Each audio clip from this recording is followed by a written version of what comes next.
Let's address this comment because there are some inaccurate and misleading pieces of this that are very commonly said when talking about bed sharing, and I think it's important for you to know how to respond. The first thing is that co-sleeping and bed sharing are not interchangeable terms. Co-sleeping is an umbrella term that includes bed sharing, but co-sleeping in and of itself just means you're sleeping near your baby. Co-sleeping is widely recommended and is known to reduce SIDS. Babies who are bed sharing in an unsafe environment are more likely to die of suffocation. Bed sharing safely can actually help to prevent SIDS because mom's body regulates baby's breathing, their heart rate, etc. Let's talk about this point that around half of SIDS deaths occur while co-sleeping.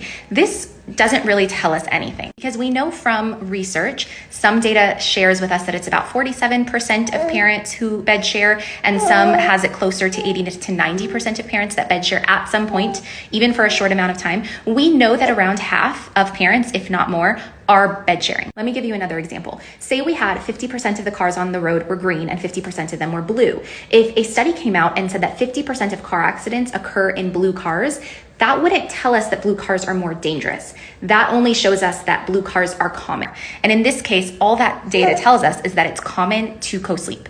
Additionally, the data is not conclusive that bed sharing, when done safely in the absence of risk factors, is significantly more risky under 4 months. There are some research studies that have concluded that, and there are others that have found no difference. When it comes to bed sharing, the data is just not clear. It is a very nuanced topic. Data from the Lullaby Trust shows us that around 52% of SIDS deaths occurred while co-sleeping. Now, this includes bed sharing and room sharing. That means that 48% of deaths occurred while crib sleeping. What this data also found was that 92% of those co-sleeping deaths occurred in the context of an unsafe and hazardous co-sleeping situation. This means that the vast majority of those co-sleeping deaths could have been preventable had those parents had a safe bed sharing setup and had been given safe bed sharing guidelines and information. Now think about this. We do not have that same data to show us that the majority of crib deaths would be prevented with education.